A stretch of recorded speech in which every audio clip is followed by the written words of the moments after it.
On this episode of Doing the Most, this is an episode I've actually wanted to do for quite a while, so I'm excited that we are finally getting around to it.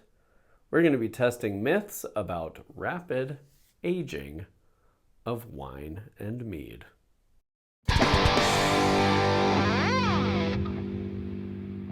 Since I started the channel years ago, I've heard a couple of things kind of consistently, and a lot within the last year, weirdly enough.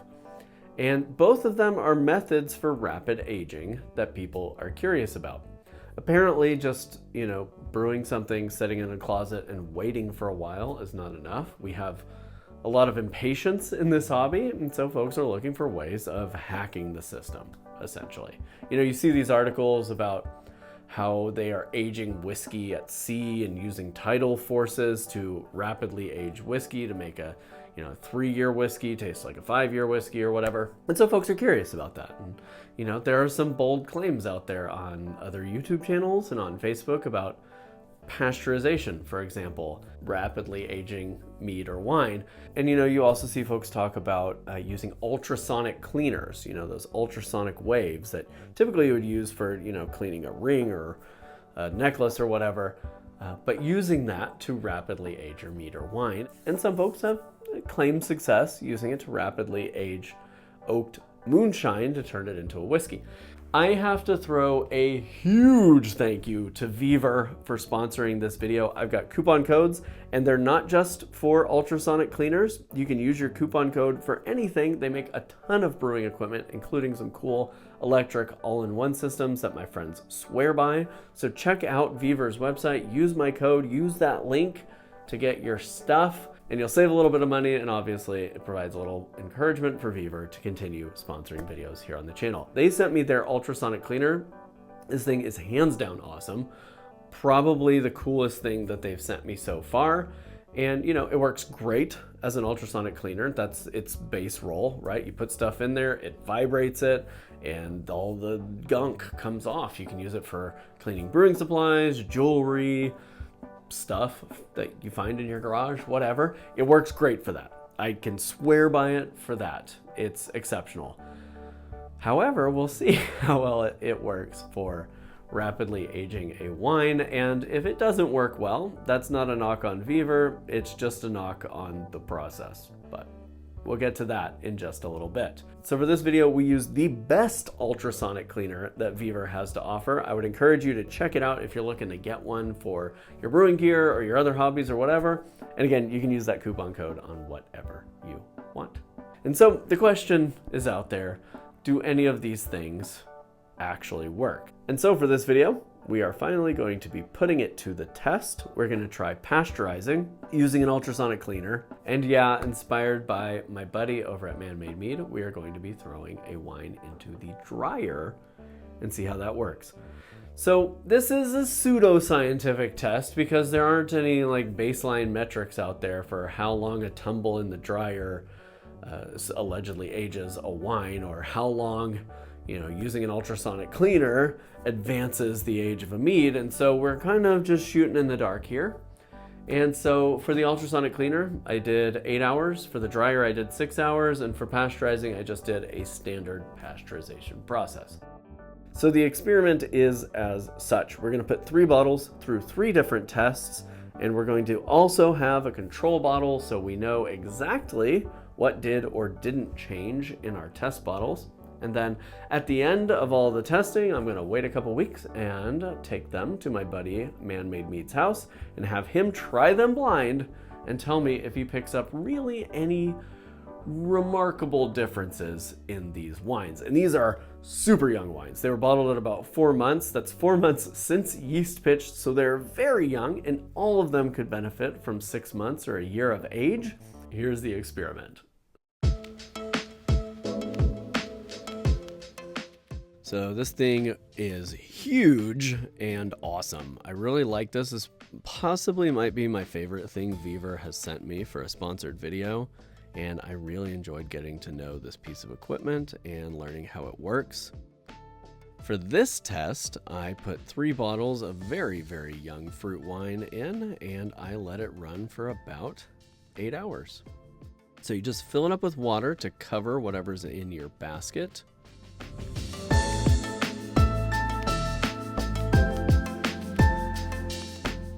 And as a test, I put this jar of moonshine with a couple oat cubes in it just so I could see how it was picking up color from the ultrasonic vibrations. You just turn it on. There's a nice digital output that shows you temperature and time, and you can use these little buttons on the front to set it for whatever you want. I tried to keep this cool, which meant I had to change out the water every now and then because just running it, kind of the heat of running the machine warms up the water a little bit. And I wanted to remove the variable of heat from this experiment, so I made sure that I always had cool water in the reservoir. So every now and then I had to dump out the water, refill it, and turn the machine back on. That same day, I also got my immersion circulator out and set up a sous vide setup to pasteurize some bottles. So this is just going to come up to 145, hold for about 20 to 22 minutes, and then I'm going to allow it to cool down in that water bath back to room temperature. Meanwhile, I had to cut open a poster tube and create some kind of capsule to put my other bottle of wine in so I could throw it in my dryer. So I just cut this tube to fit, filled it with some towels, and I used a vacuum sealer to seal that bottle of wine in a bag just in case. Put the caps on, and I got it all duct taped together, and then I threw it in my dryer and it tumbled around for about 6 hours. It kept getting stuck inside my dryer and stopping the dryer from running. So eventually I kind of abandoned the tube idea, packaged it all up inside of a box, and let that tumble around. And that seemed to work okay. Except the lid got a little bit knocked loose at some point, and I lost a couple tablespoons of wine inside that sealed bag. Thank heavens I had sealed that bottle up. So all of that out of the way, we have our bottles, everything's ready.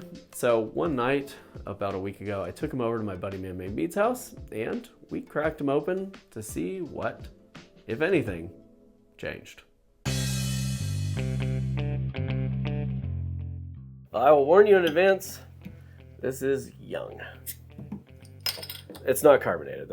I bottled it with some suspended CO2. Straight out of the primary. I did. Yeah, I bottled it with some CO2 still in it. So, all right. It's a preservative, right? Yeah. So this is our control. Nothing hath been done. Very aromatic.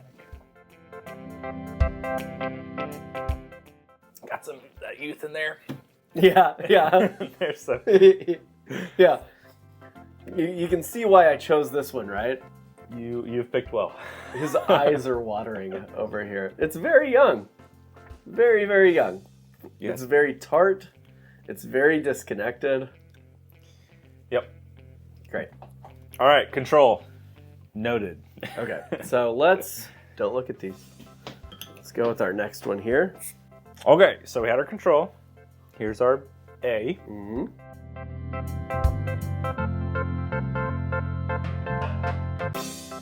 Now, here's problem number one. I feel like I need to get some water. Okay. Because as your palate gets used to that acidity, to that hit, I feel like you have to find a zero. Yeah, go for it, man. Let's get some water. This helps. This has reset my palate. Okay. Maybe not in 100%, but it's like 95. It's still very young, very gripping with acid and some alcohol burn. I do think it is calmer. Slightly warmer, smoother. Yeah, I like the terminology, but it's not starkly different, in my opinion. Okay. Number 3. Okay. It's in the same vein as this one, slightly. But there's still that big old kick of acid, alcohol presence. If I'm comparing them in proximity to each other, the control and this one are closest, but not by much. You know, if this is 100%, I'm going to start using numbers. That makes more sense. 100%, 95, 90. Okay. And what do these numbers correlate to? 100% because it's the original. 100% young? 100% tastes the same. 100% tastes like the control. Okay. Because this is the control. Oh, This 95% I tastes see. like the control. This 90% tastes like the control. Okay. Okay. Number 4. I can't tell if it's my body getting used to the acid, but this one has less presence in that regard.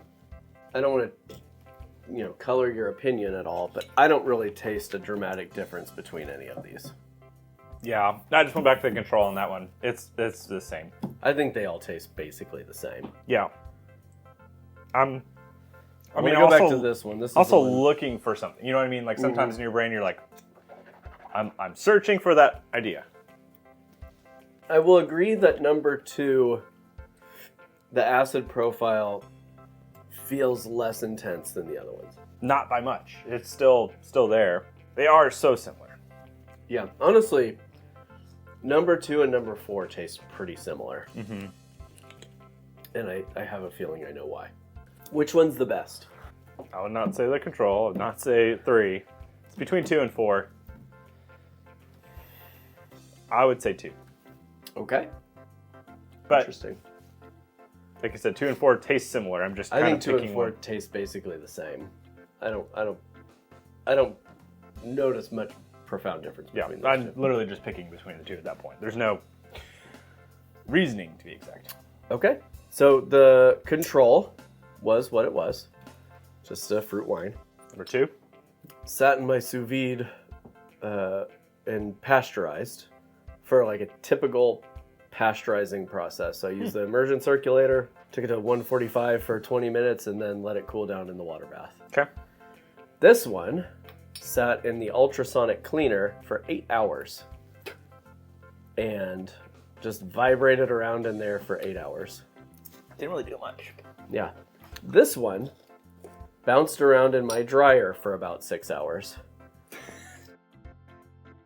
So I don't really know what to make of it. The fact that bouncing around in my dryer and Sous vide. and doing a sous vide pasteurization, what the... Just saying, man, because it's up here.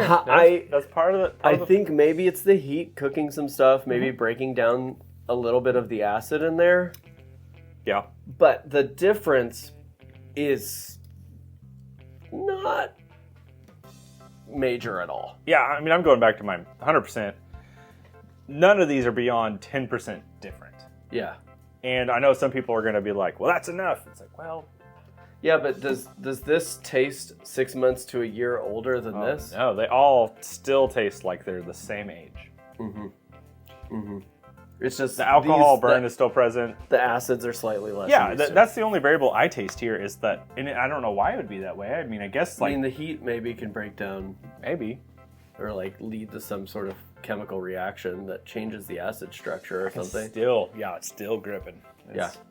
So I think from this experience, it doesn't seem to me that pasteurizing does anything for age, that the ultrasonic vibrations didn't seem to do anything at all, and bouncing around in the dryer seems about as effective as the sous vide. Right.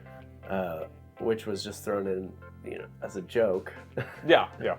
I mean, if you're really looking to rapid age something, I think you've got to work mentally on being more patient with your home brewing. I think that's the bigger lesson here. Start another brew. If you're trying to, you want this thing to taste 6 months older, put it away. Let it age to be actually 6 months older. But I don't know that there's any magic button. Clearly, you can do here. None of these made this very young wine delicious. No. I would just say be patient. If you're like, I have to drink this right now, go for it. But know that you're going to drink something with youth. But time is not something you can just skip. And that's a life lesson too. Right. Thank you to Vevor for providing the gear to test this out with. I've got a coupon code for their site, and it doesn't just work for ultrasonic cleaners. You can buy whatever you want with it, and please do, because they have some cool stuff there, including brewing stuff, including like stuff that you and I use pretty regularly. So I use their all-in-one system for every beer. Pretty good quality stuff. Mm-hmm. I use their air still. And their milk jug. Sitting back over there. Milk jug. I won't call this conclusive, but I think it's pretty good evidence that the claims are bull, and we can all move forward knowing that together. With research. Until next time, happy brewing. Cheers. Cheers. Homemade brews and various how-tos, everything from mead to roast. Bake creation, fermentation, inebriation, doing the most.